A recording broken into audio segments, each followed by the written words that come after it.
Welcome to Choice Classic Radio.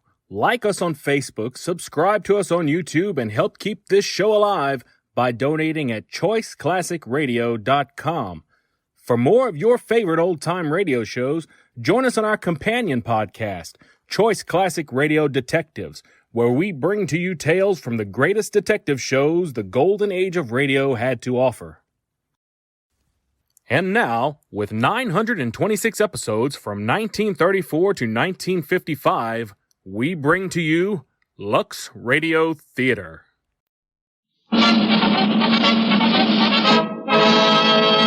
From Hollywood, California, the Lux Radio Theater presents Marion Davies and Brian Ahern in Peg of My Heart.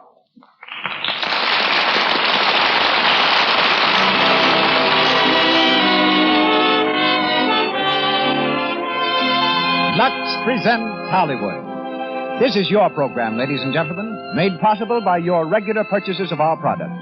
It comes to you with the good wishes of our sponsors, who tonight bring you Marion Davies, Brian Ahern, Benita Hume, J. Farrell McDonald, Eileen Pringle, Gerald Oliver Smith, and Edgar Norton in Peg of My Heart.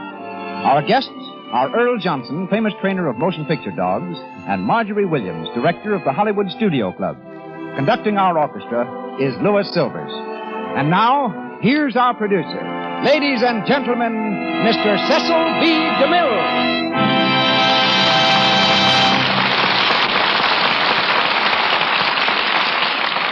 Greetings from Hollywood, ladies and gentlemen.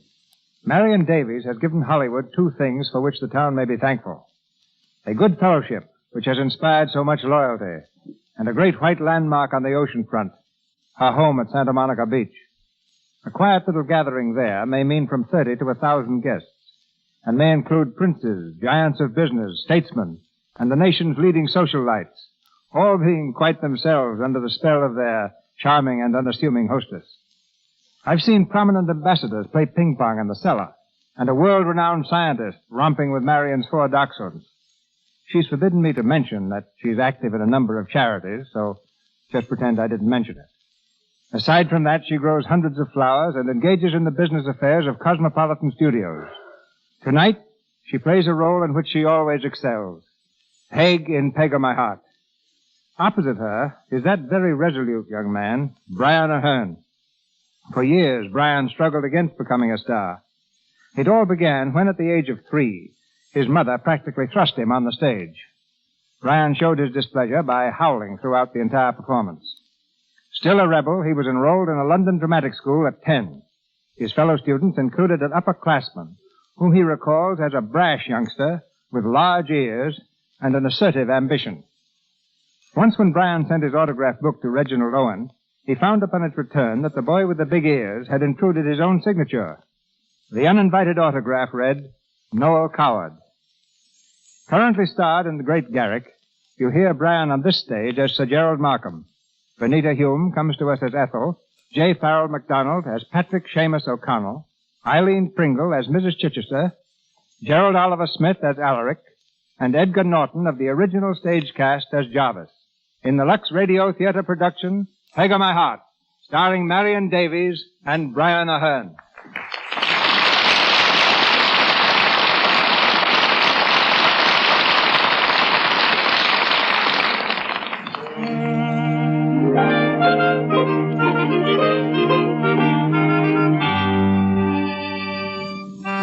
Fishing village off the west coast of Ireland. A narrow cobble street runs the length of the waterfront, where a score of tiny fishing boats bob merrily at anchor. One of these bears the painted legend, Peg of My Heart. On its slippery deck, Patrick Seamus O'Connell empties the day's catch into baskets. His daughter, Peg, in boy's clothing, lends a willing hand, tossing the baskets into a donkey cart. Sure, and the cart is piled full, Father. It'll hold one more, I'm thinking. Here you be. Oh, sure, and there was a grand catch we had today, wasn't it, Father? I've seen more fishes in my lifetime. Go along with you now and be taking them up to the icing station and then go home and get supper. Sure, Father. Now, where's Michael? Michael, me lad. Here, boy. Oh, so there you are. Up on the cart with you now. Go on up you go, and mind, don't step on the fish. Goodbye, Father.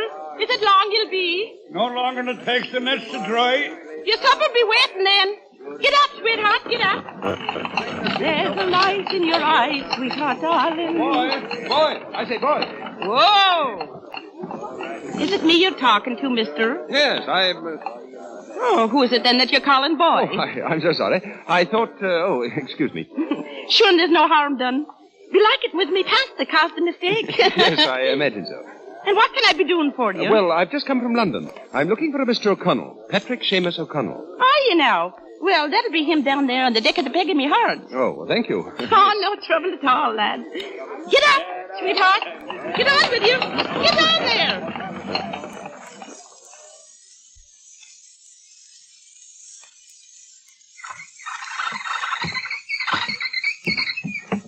Good evening. It is that.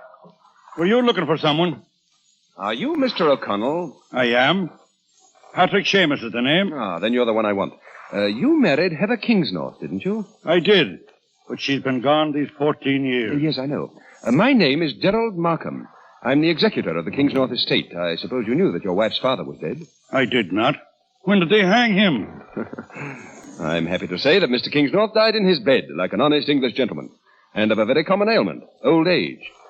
You'll be pleased to learn that his granddaughter, your daughter Margaret, inherits his entire estate. What's that? Squire Kingsnorth has left your daughter £2 million. £2 million? Holy saints. Of course, there are certain conditions. Oh, of course there would be. What conditions? Well, first, Miss O'Connell will have to spend 3 years with the Chichester family. Who? Mrs. Chichester is a distant relation of the Kingsnorths. And she'll stay with them? For 3 years. Be the way of making a lady of her, I suppose. Well, let's call it education. Well, 'twill do Peg no harm. There's maybe one or two things I couldn't teach her myself. But mind you, I'll not live with Mr. Chichester. Oh, no, of course not. As a matter of fact, the second condition states that you are not to be with your daughter. Oh, does it?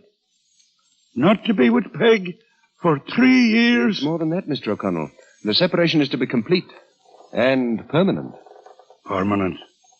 That's forever, ain't it? Yes.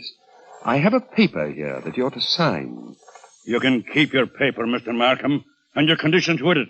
And you can take yourself off this boat as fast as your legs can carry you. Go on. Oh, wait, please. These aren't my conditions, Mr. O'Connell. I'm only acting as, as a messenger, you might say. And it's sorry news you're bringing, too. I'll have none of it. I can understand your attitude. But, do you think that you're being quite fair to your daughter? I do that. She's happy here, and I'm happy, too. I don't... Glory be. They're ringing the bell again. What does it mean? Has something happened? Aye. David Clark. Aye, Patrick. Who was it, David? What's amiss? Johnny Fogarty's boat, the Sheila. She went down off the reef. All hands lost. All hands lost. Glory be. And himself leaving behind a widow and child. It's a sad day for them, I'm thinking. It might have been you, Mr. O'Connell. What's that? What's that you're saying? I say it might have been you. What would happen to your daughter? Aye. You're right, Mr. Markham. Well? I never gave it a thought before. You'll come to the house tonight, Mr. Markham? We'll talk it over then. Of course. Thank you. Thank you, sir.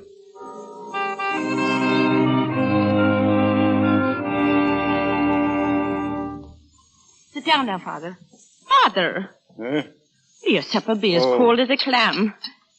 I'm sorry, Peg. I was thinking. Is there something on your mind, Father? You've been acting mighty strange, you have. Oh, 'tis nothing much. I was only thinking that it's mighty little pleasure you have in this life, Gerald. Me? Oh, what do you mean? Well, living this kind of a life with an old man. You must be getting tired of me. Tired of you? What talk have you? I'd not change ye for £1 million. Ah, but would you change me for £2 million? I would not. Not for all the money in the world. Oh, Peg, darling, Sure, it's a great mistake you'd be making, too, holding on to an old man like me, when you might be hobnobbing with all the lords and ladies of London. Father, are you daft? What talk is this? Peg.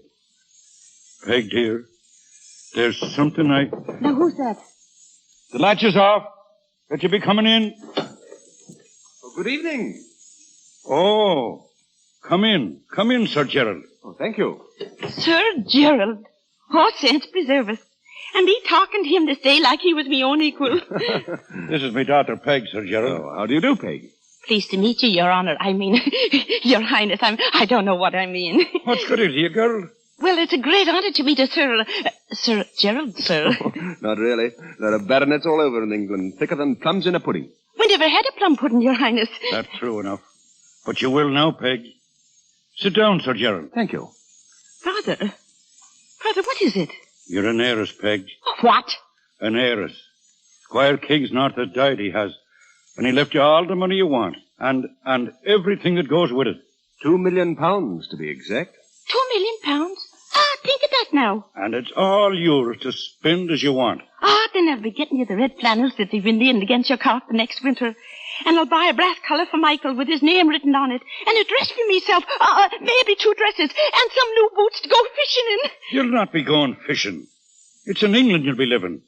England, is it? And when do we go? Immediate. You must be getting about your packing, Pegeen. It's be the morning train you're leaving. Oh, glory be. Then yourself had best be packing too. Never mind about me. I'm not going with you. Not going? Then I'm not going either. I'm not going with you just now. Why not? Why, you see, there's this and that to be attended to, and... Well, when will you come? It'll not be so long. But when? Well, soon. All right. But you'll be coming or I'll be coming back, and that's flat. Go on now and attend to your packing. Will you be staying, Your Honor? Just for a moment. I'll see you the first thing in the morning. Good night, then. And thank you, Your Honor.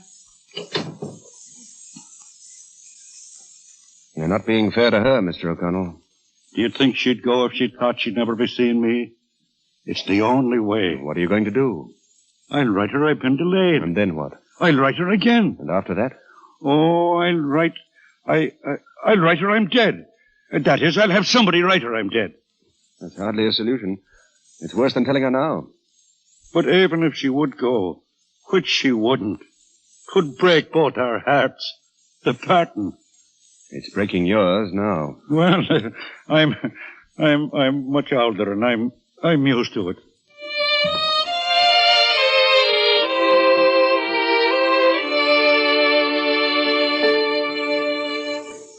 And here's your bundle, and here's your grip. Are you ready now? All ready, Father. The cart's waiting, Peg.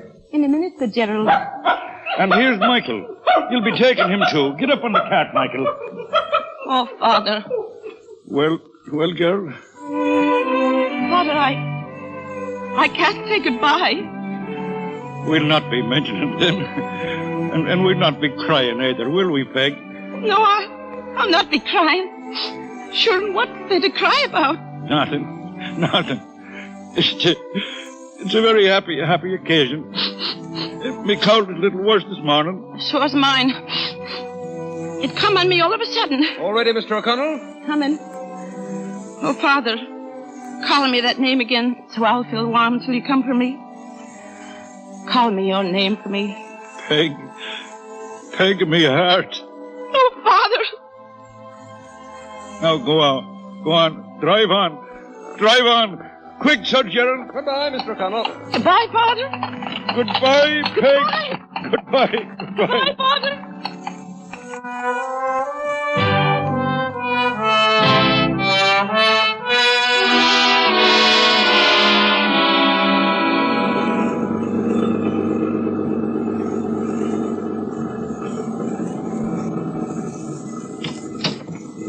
All right, Peg, this is it. You mean this is the house that I'm to stay in? Of course, come on. Oh, glory be. Sure, it is large enough for a regiment, horses and all. Oh, you'll get used to it. Here we are. Oh, saints above, look at the knocker. Sure, they're mighty careful at the knuckles in England, aren't they, Your Honor? Oh, dear. Are you tired, Peg? Divil a bit. Let's start now for somewhere else, Your Honor. Timbuktu, for instance. Oh, you're not nervous, are you? No, not a bit. That's why I can't understand why my niece is knocking. Oh, good morning, Jarvis. Oh, good morning, Sir Gerald. Come right in, Peg. Thank you. Nasty day, sir. Storm coming on, I think. Yes, sir. You'll find the family in the drawing room, sir. Thanks. This way, Peg.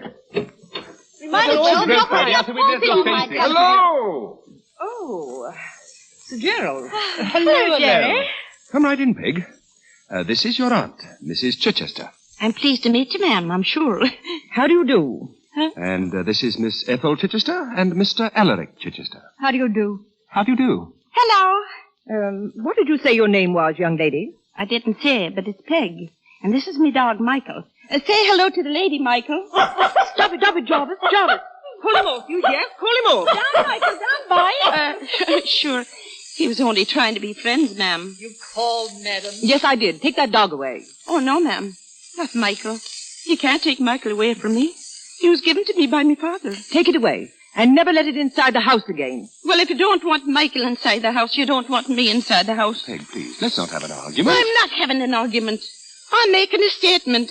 I don't know these people 2 minutes, and they want to take me dog away from me. Well, you must try to do whatever your aunt asks you. Now, let him go, Peg. You can see him whenever you want to. Well, is he going to be in the house? Oh, of course he is. All right, then. Take him, Jarvis. Yes, madam. You'll be very nice to him, won't you? Yes, miss. And give him a mutton bone. He loves mutton bones. Certainly, miss. Goodbye, Michael. I'm sure he'll be well taken care of, Peg. Well, he'd better be. That's all I have to say. Come here to me. Yes, ma'am. And don't call me ma'am. No, ma'am. Aunt, I mean. Aunt, not aunt. Yes, ma'am. Sit down, please. All right. Thank you. I said sit, not sprawl. Look at your cousin Ethel. Me cousin Ethel? Oh, her. Is she me cousin? Yes, I hope you have no objection. Oh, not the least. Now, Margaret, what I would like to... Margaret. My name ain't Margaret. My name is Peg. That's only a corruption. We shall call you Margaret. All right, but don't forget if I forget the answer. Don't blame me, will you? Me father always calls me Peg. We have very little interest in what your father calls you. You will kindly leave him out of the conversation. Then it's all I will leave him out of. No temper, if you please. You are here to learn how to conduct yourself. You may go to your room now, Margaret. Jarvis will show you the way. Margaret. Oh, it's me, you mean? Now, there you are, Aunt. You see, when you didn't say Peg, That'll do. Go to your room, please. Very well, ma'am. Thank you, ma'am. Well, a nice package you've delivered, Sir Gerald. Oh, she's not so bad. She's really very sweet. You'll have to be patient with her for a while, that's all. Patient? Oh, it's going to take more than patience to make anything of her. Oh, I say, Ethel, don't be so hard. After all, you know, we are being paid for it. Am I right, Jerry? Quite right, Alaric. I imagine you might be able to use the additional income. Use it? Oh, I think that's very good. That's really amusing. Especially since we have no other income. Alaric, don't be vulgar. Well, it's too humiliating to be paid for keeping someone in the house. Well, of course, she's not to know that. She's a guest here, and she has to be treated as one. I say, was that thunder? I see, Mrs. Chichester. Well, Jarvis? Is the young lady to stay, Mrs. Chichester? Of course she is. Well, I unpacked her things, madam, but she's packed them again and she's on her way out. What? Where is she? Which way did she go? The back way. I think we got to stop her. I'll get her. Wait here. There you are. I knew we'd lose all the money.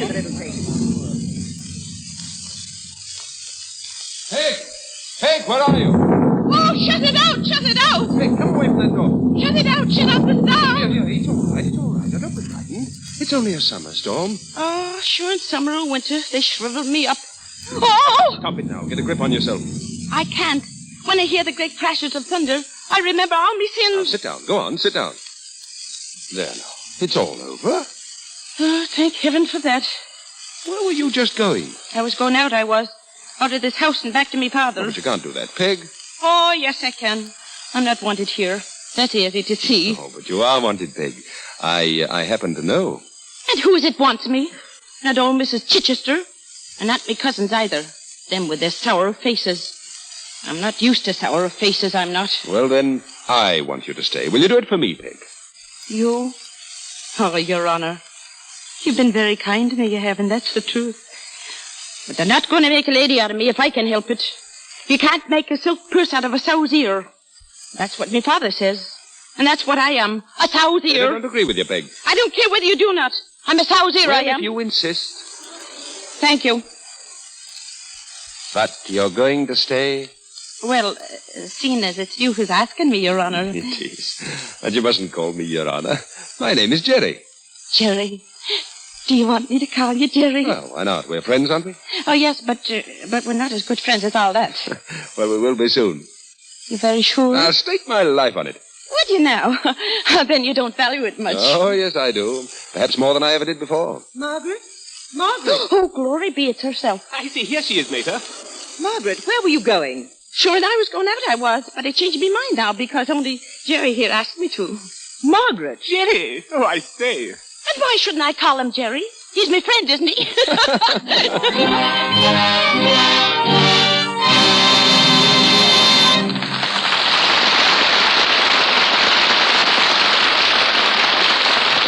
You have just heard Act One of Peg of My Heart. In just a few moments, we will continue with Act Two of our play, starring Marion Davies and Brian Ahern. But now it's intermission time in the Lux Radio Theater. While we're waiting for Act Two, we want you to go with us to an attractive home in Westwood. There we meet an important Hollywood lady, one of our few women executives. She's settling down for a visit with her sister, just arrived from the East for a month's stay. Now, Lou, tell me all about it. How does it feel to be a married woman? Oh, just wonderful, sis. Harry's an angel. You'll love him. Will I? Oh, yes, he's the most perfect husband. Praises your biscuit. Mends broken chairs. Tends the furnace, I suppose. Does he wash dishes, too? Oh, certainly not. I'm the chief cook and dishwasher in our house. Well, your hands don't show it. I'll say that. Of course they don't, sis. I'm very particular about the way I wash dishes. I never use anything but Lux Flakes. I've heard so much about Lux around the studio, but I don't know much about dishwashing. Is it so wonderful for that, too? It is wonderful, sis. Well, I've been washing dishes for months, and my hands haven't once felt the teeniest bit rough or chapped. They say Lux hasn't any of the harmful alkali that some soaps have. That's why it doesn't dry your skin. Your hands really are nice, Lou. Nice enough to kiss. And tell me, honest now, doesn't Harry... Yes, he does, silly, and I hope he'll always want to. And now, let's go back to our play. Mr. DeMille sets the scene for us. We continue with Peg of My Heart, starring Marion Davies and Brian Ahern with Benita Hume.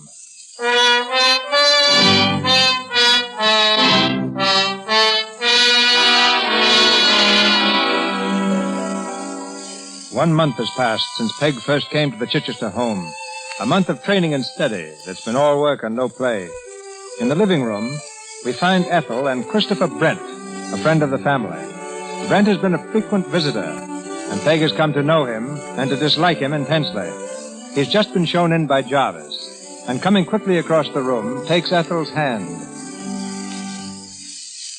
Ethel, how are you, darling? Oh, I'm all right. Glad to see me. Why not? Where is everybody? Mother's lying down and Alaric's around someplace. And your little Irish cousin? Oh, my little Irish cousin. You seem very interested in her. Child amuses me. Are you sure that's all? Oh, Ethel, please. I refuse to be drawn into an argument about anything so ridiculous. I'm sorry, Chris. It's just nerves. Things have been rather trying this past month. Yes, for me, too. Ethel, I'm at the crossroads. What do you mean? And it's the end between me and my wife. We quarreled again last night. About you. Oh, how interesting. She's heard some talk about us. She put the worst construction on it naturally. And what do you intend doing? Separate, of course. She won't give me a divorce. But I'm leaving for France tonight. Alone? Yes, unless someone goes with me. Oh, naturally. Ethel, if my wife does set me free, will you marry me? I don't know, Chris. I want you, Ethel. I need you. Until you grow tired of me as you're tired of your wife? I'll never grow tired of you. I love you, Ethel. You know that, don't you? Don't, Chris. Why not? No, please. Darling, Hello. Oh, don't mind me. I was told to come down here and study. And was it absolutely necessary to choose this room? Well, it's as good as any other, I guess. But I won't be in your way. I'll just sit off in the corner, and you'll never even know I'm there. Chris. Oh, it's quite all right. I was just about to leave anyway. Oh, were you? Well, I hope you're not leaving on my account, but goodbye, Mr. Brent. Goodbye.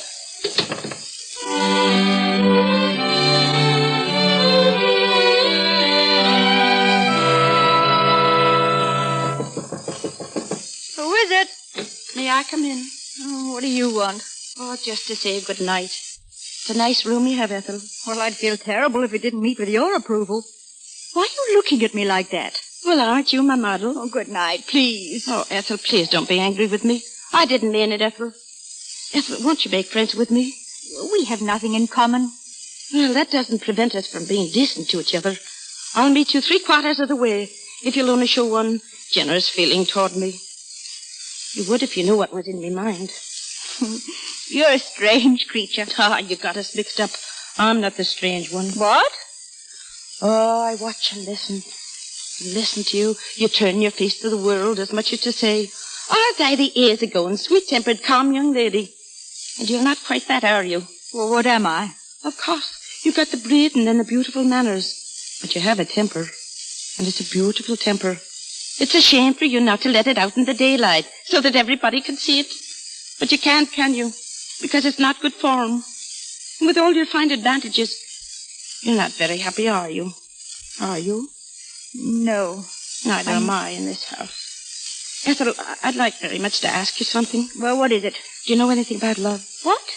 Have you ever been in love? Oh, no, I haven't. Have you ever thought about it? What do you think about it? Very little. Oh, you're wrong. It's the most wonderful thing in the world. To love a good man who loves you. A man who makes you hot and cold, burning like fire 1 minute, and freezing like ice the next.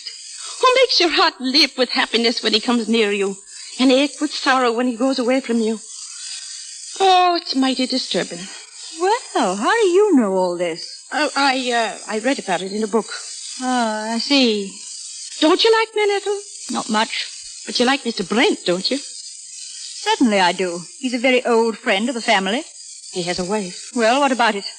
Oh, nothing, Ethel. But tell me this. Is it customary for English husbands to go around kissing other women? I suppose you're referring to what you saw downstairs today. Well, in a way, yes. Will you kindly have the decency to keep your observations to yourself? Oh, sure, please, Ethel, don't be angry with me. I only wanted to tell you something. I don't care to hear it. Now go away. And just for a change, try minding your own business.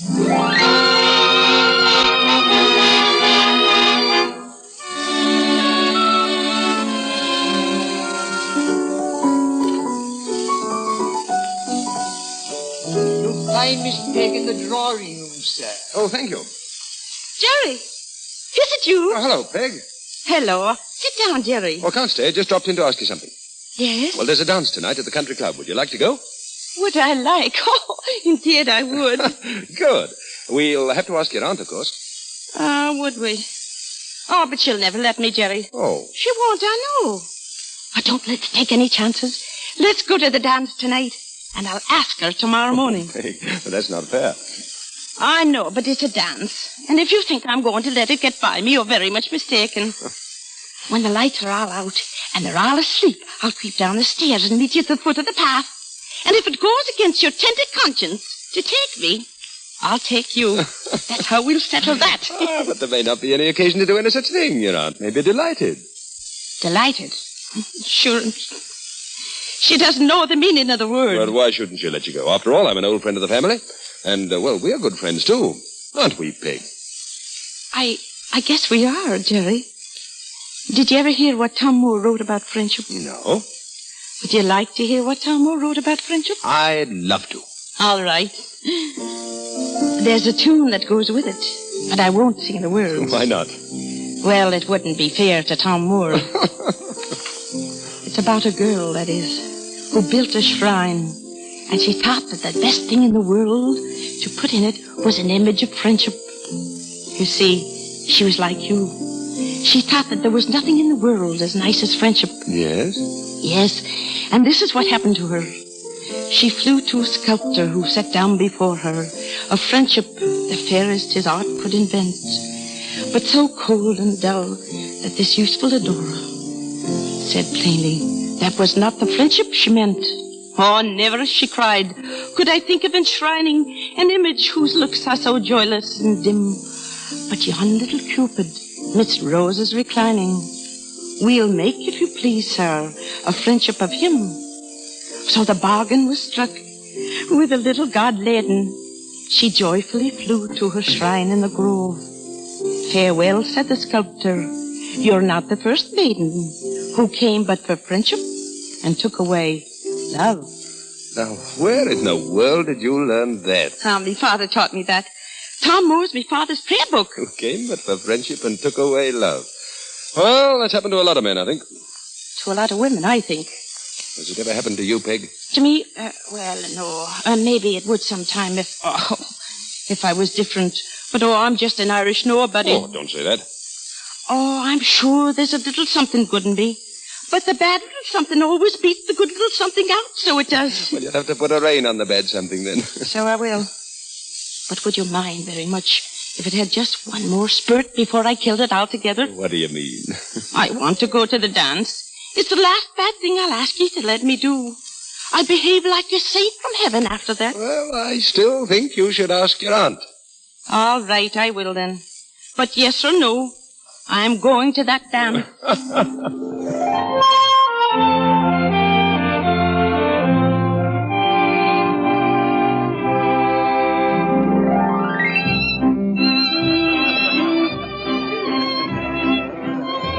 You happy, Peg? Happy? Sure, the whole world's going around with this one waltz. And I'm going around with it, too. I'm dizzy, I am. Shall we sit down? No, it'll be over so soon. An hour more and I'll be creeping back like a thief in the night. You shouldn't have come here, really. Don't I know it? And isn't that why it's such fun?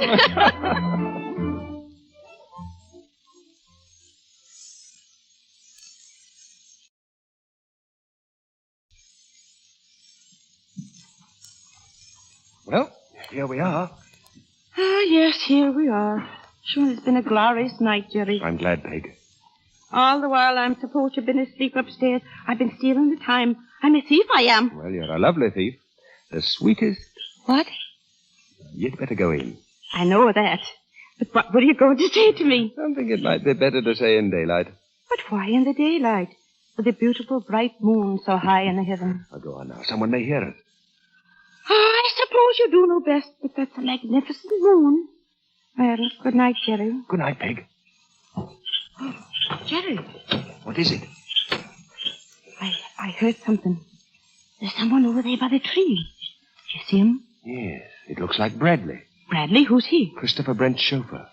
Oh, of course it is. That's Brent's car at the end of the drive. Now, what's he doing here at this hour? Sure, and I think I have a very good idea. Good night, Jerry. Peg, wait. I can't. I've got to go in. Good night, Jerry. Good night, Peg. Who's there? Is that you, Ethel? What are you doing down here in the dark? I could ask the same of you. What are you doing with your hat and coat on at this time of the night? And a traveling case with you, too. Go to your room, please. What, are you going away? Keep your voice down. Mr. Brent's car's out there. Were you going away with Brent, were you? Answer me, Ethel. Yes, I am. We're taking the boat to France. Oh, no, you're not. You're not going out of this house tonight. If I have to wake everyone in, it'll wait them. They can't stop me. Nothing can stop me now. And what do you suppose you'd be going to? Awaken and sleep in purgatory, sure. Get out of my way. He has a wife, Ethel. He hates her, and I hate this. Is it my fault she won't give him a divorce? And is that what he told you? And did you believe it? It's him that won't get the divorce. He wants her money. And he wants you, and he can't have both without lying to you. You're mad. It's the truth, I'm telling you. You've got to believe me, Ethel. You leave me alone. No, you're not getting in the car tonight. And I'm the one who'll see to it. Come back here. Come back. Bradley. Bradley. Good evening, Miss Ethel. It's not Miss Ethel. Where's Mr. Brent? Why, he's at the Boar's Head Tavern, miss, but... Is he waiting for her? Well, miss, Then you can take me to him. But Miss Ethel is No, supposed Miss to... Ethel ain't coming. Now get in there and drive. Go on before I blacken your two snaky eyes. Yes, miss.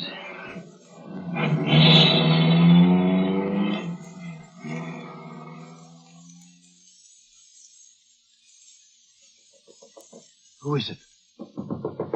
Is it you, Ethel? Ethel, why don't you... Oh. You can close the door, please. What are you doing here? I came to see you, Mr. Brent. Yes, that's obvious. There must be some other explanation. Won't you sit down? Oh, no. I can tell you what I think of you standing on my own 2 feet. Really, now?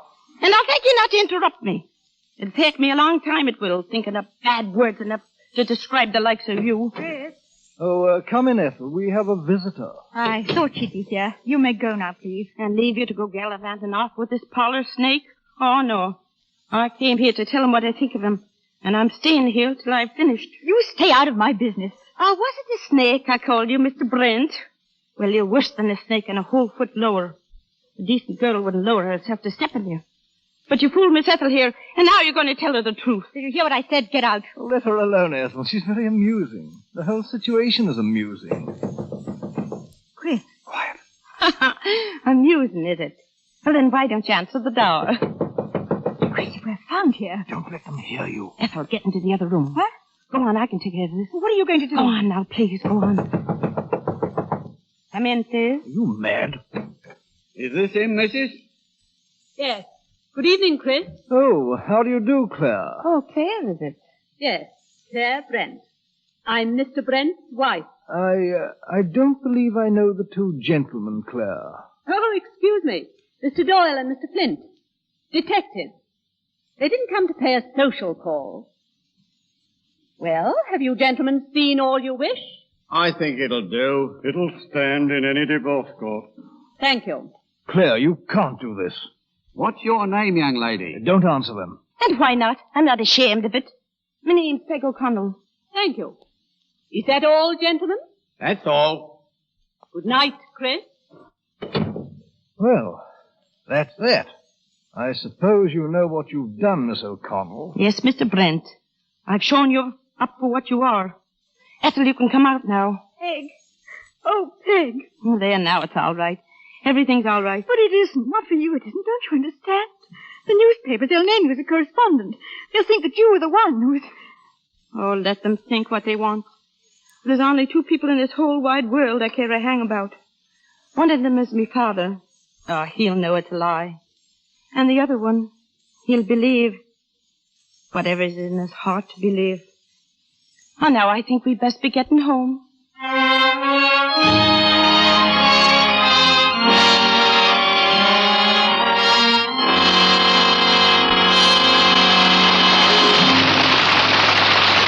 We pause for station identification. This is the Columbia Broadcasting System.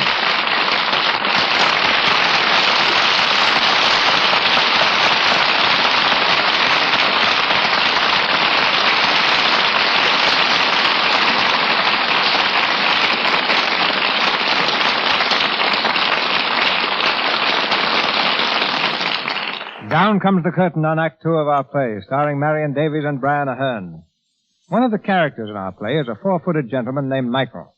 And for the next moment or two, before going into Act Three of Peg of My Heart, we'll hear about Michael's Hollywood relations, the dogs of motion pictures. I don't know what a dog's vision of paradise may be, but Hollywood comes pretty close to being a canine heaven. The home of practically every star has two or three tail waggers. Many of our celebrities raise prize dogs as a hobby. Charlie Ruggles raises them as a business.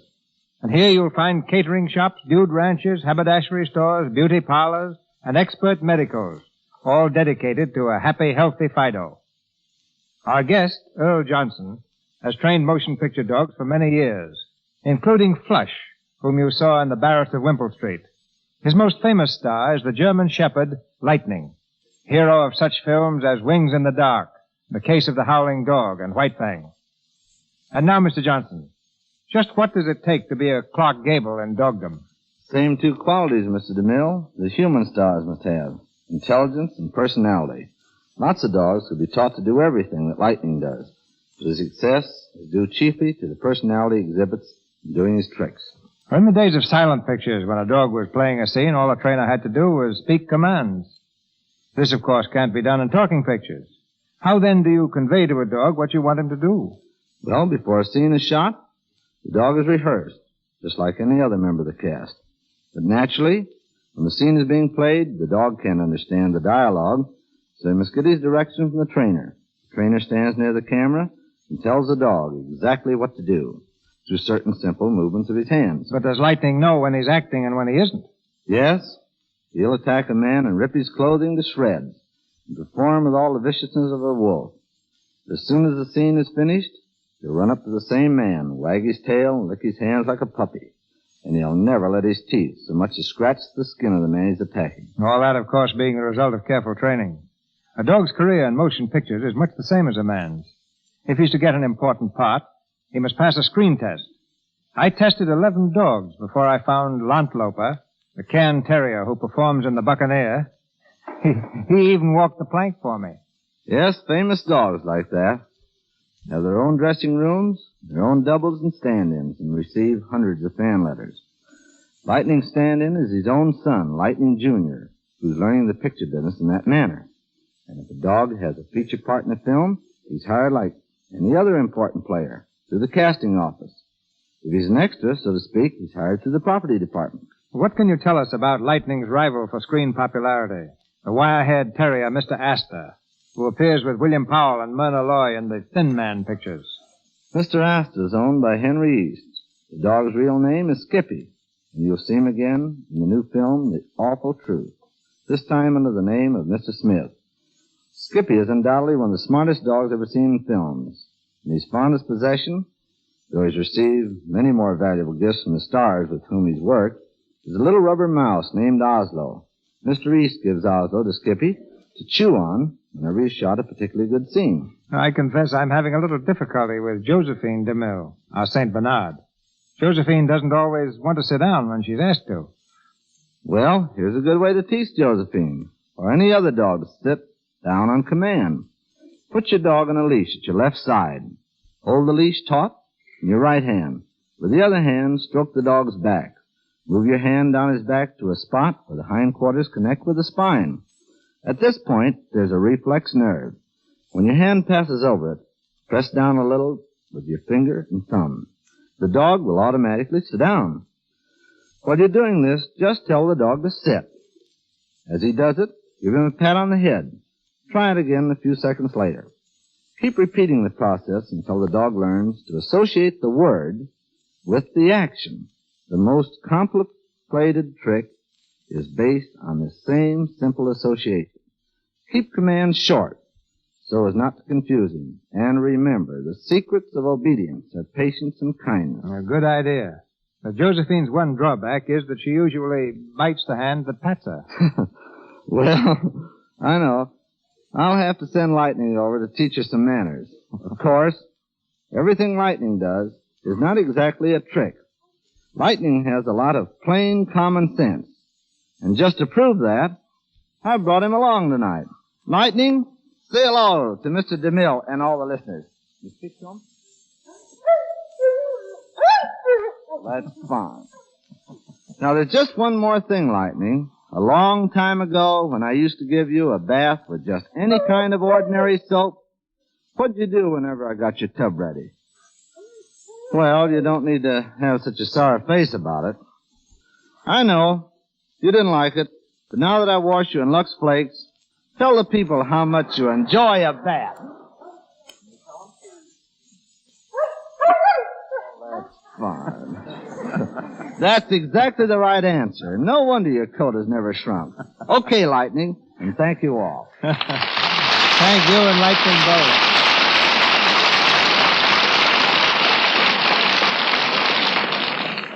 Once again, Marion Davies, Brian Ahern, and Benita Hume in Peg o' My Heart.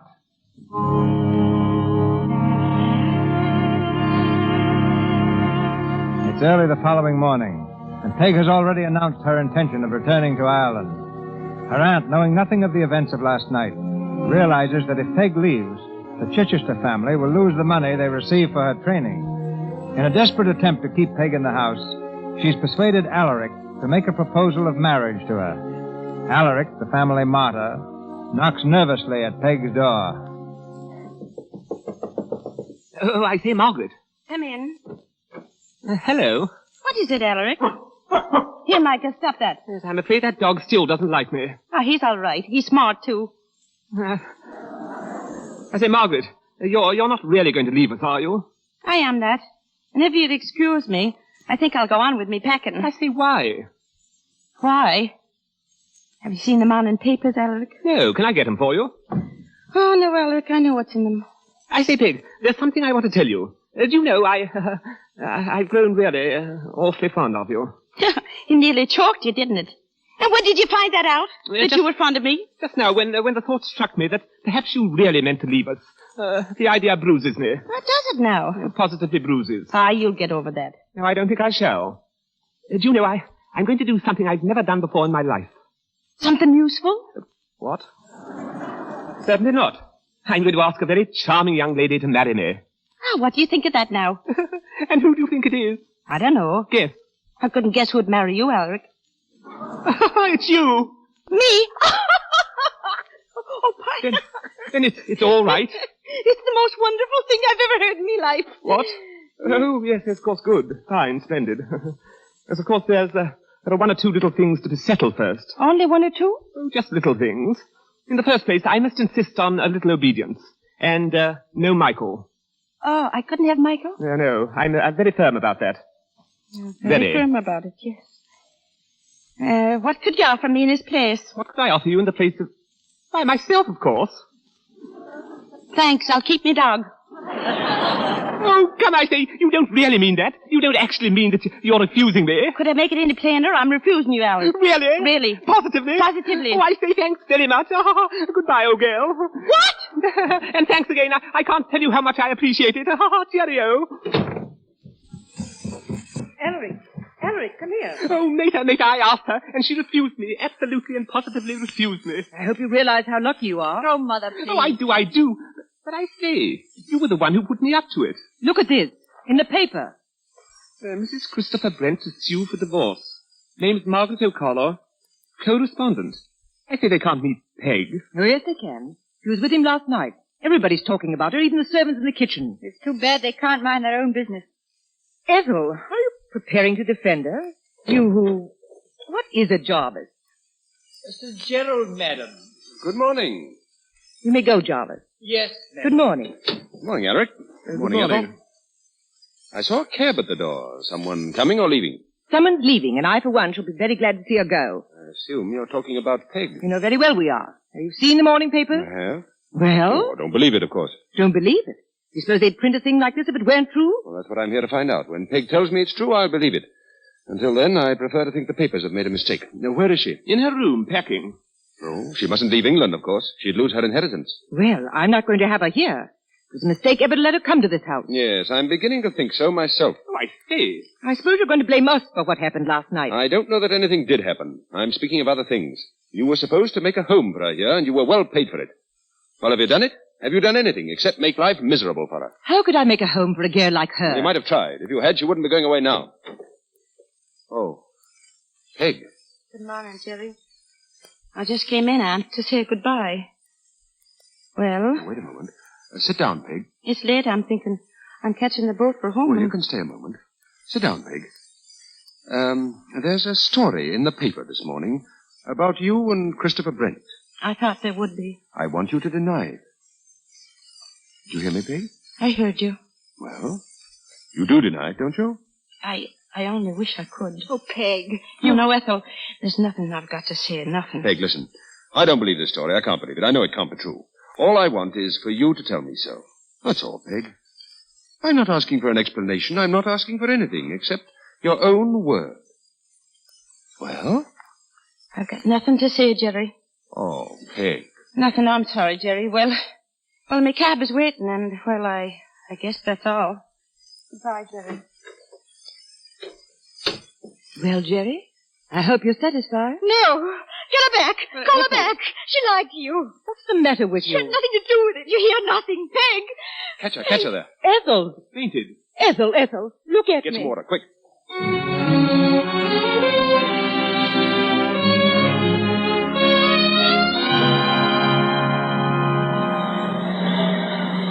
Passengers this way. Show your tickets, please. Will you let me through, please? No more visitors, miss. But I'm not a visitor. I've got a ticket for the boat I have. May I have a seat, please? Oh, glory be. You've got to let me on. It's starting to storm. Well, if you could show your ticket, miss, I... Oh, shut it out. Shut it out. Shut out the storm. Jerry. Oh, it's you, Jerry. Oh, darling, I want to tell you.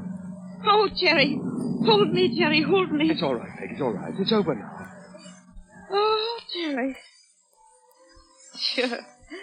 And I thought it was a punishment for all my sins that time. For lying about Chris Brent. Oh, Jerry. I was hoping that you'd know the truth of it. You're not angry with me? Oh, I couldn't be angry with you. I love you, Peg. Jerry! What? Did you hear what you said? I think so. Did you mean what you said? I'm sure of it. Oh, Jerry, hold me. I think I feel another storm coming on.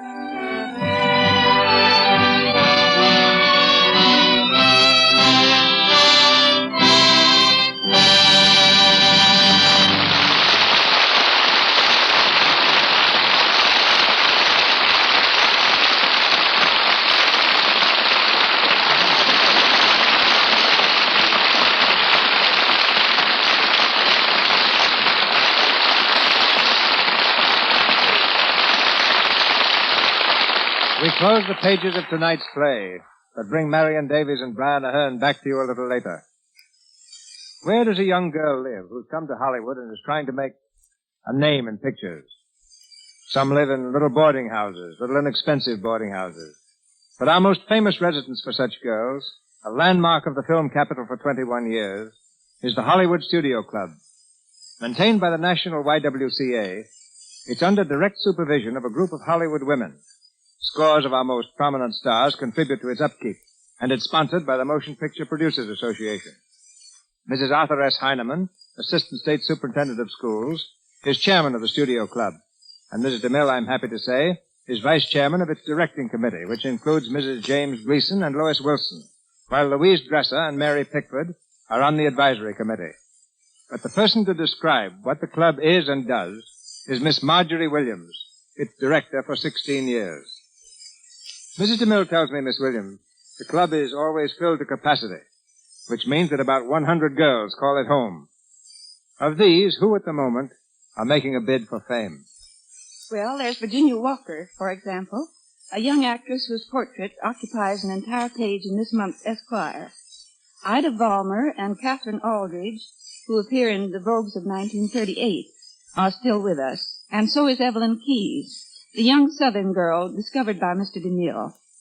Also with us are the secretaries of Eddie Cantor and Myrna Loy, and writers, singers, dancers, script girls, extras, radio actresses, and film cutters.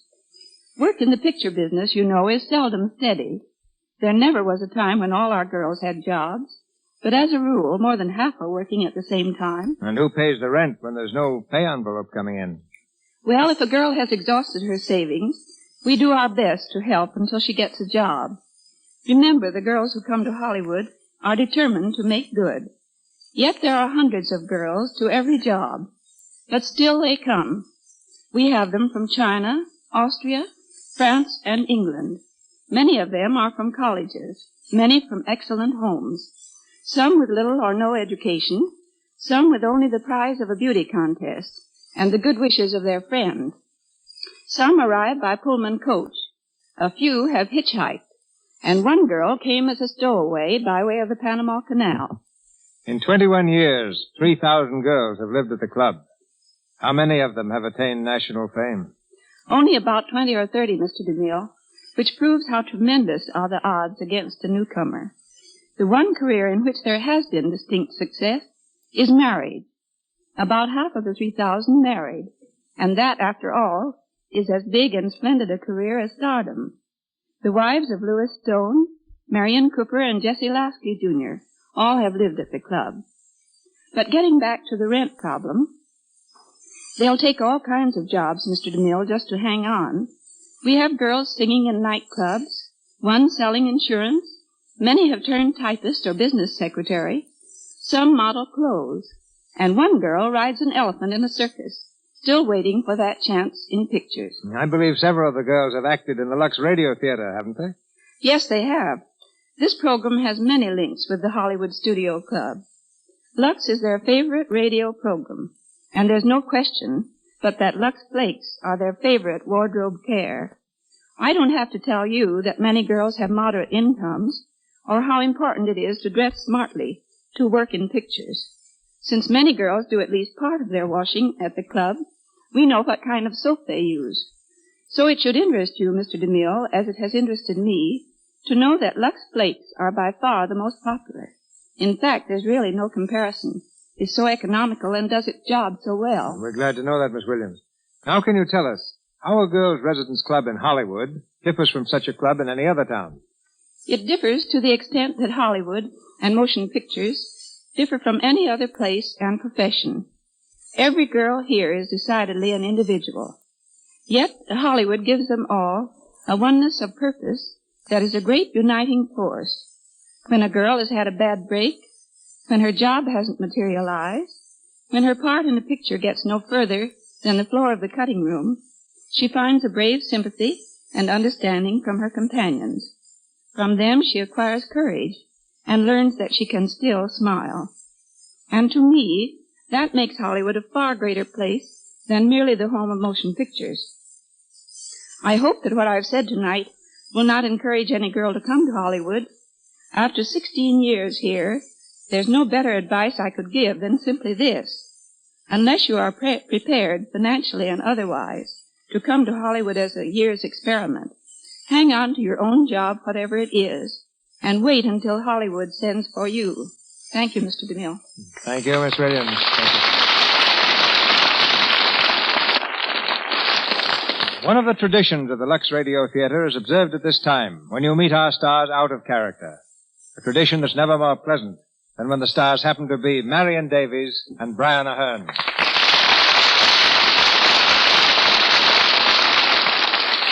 It seems few things interest our listeners more, Marion, than news of the current activities of a star. What's she doing, and what does she plan to do? So what can you reveal to us about yourself? Only this, Mr. DeMille, that I'm looking forward to doing a picture soon, and I've been reading several manuscripts to find the right one. Recently, Walter Wanger kindly offered me his next color picture, and this month I was very much flattered to receive an invitation from Mr. George Bernard Shaw to come to London and do the picture Pygmalion. I greatly admire George Bernard Shaw, and I'd love to do Pygmalion, but Warner Brothers have the first claim on my services. Moreover, I used to like the idea of making 2 or 3 pictures a year, but now I think that you, Mr. DeMille, have the right idea. Just to make 1 good picture a year. And it's been awfully delightful returning to the Lux Radio Theater, and I want to thank everyone here on the stage for the marvelous help in making this such a grand evening. Yeah, thank you, Marion. It has been lovely. Thank you. A word now from our air-minded leading man, Brian Ahern.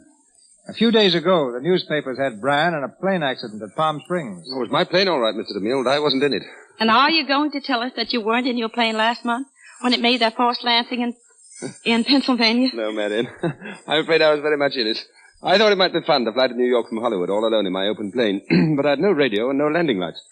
Well, there came a moment when I miscalculated the change of time and found to my horror that the sun had set behind me when I had counted on another hour of light. I ran into a thick ground mist and spent a very few bad 10 minutes wondering just what to do. And through the trees I managed to spot a dark patch that turned out to be a pasture, and I set the plane down with a few bumps. Well, quite a few people collected, and when I asked where I was, they told me I wasn't very far from Gradyville. Well, I'd never heard of Gradyville, but I knew I was only about 20 miles from Philadelphia, so I inquired the way there. The name seemed to stump them all for a while, until finally one bright-minded individual said he guessed that Philadelphia must be somewhere t'other side of Gradyville. And with such specific directions, I found it next morning and was safely in Newark Airport an hour later. Were you flying to New York to settle details for another stage play this winter? At the time, yes, Mr. DeMille, but I'm working on the Hal Roach picture Merrily We Live at the moment, and it seems to look as though I might not make it. But I'm learning the art of blind flying, and that's almost exciting enough to compensate for no play this year. Till next time, then, thanks and good night. Good night, Mr. DeMille. Good night, Miss Davies. Good night, Mr. Ahern. Thank you, Miss Davies and Mr. Ahern. Ladies and gentlemen, this is your announcer, Melville Ruiz. There's another outstanding show awaiting you next Monday night, and Mr. DeMille tells you about it in just a moment.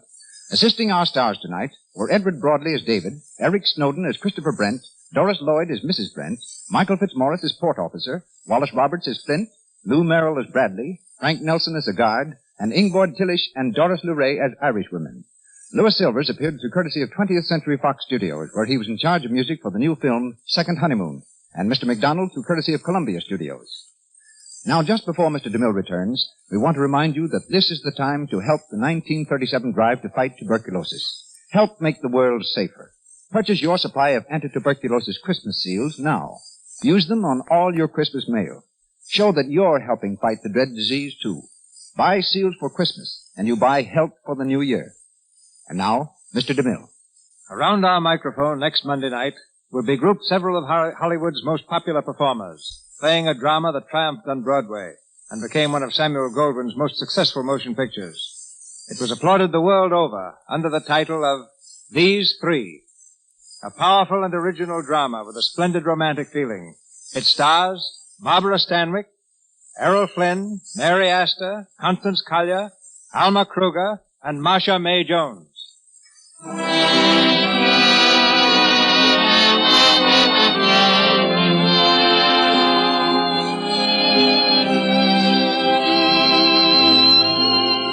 Our sponsors, the makers of Lux Flakes, join me in inviting you to be with us again next Monday night when the Lux Radio Theater presents Barbara Stanwyck Errol Flynn, and Mary Astor, and an all-star cast in These Three.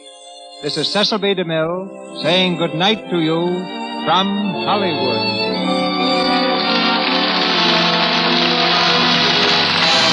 This is the Columbia Broadcasting System.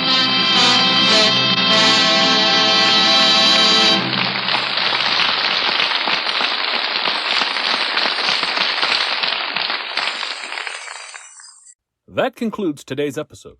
We'd like to thank you and remind you to donate at choiceclassicradio.com. Remember, your donations make episodes like this possible.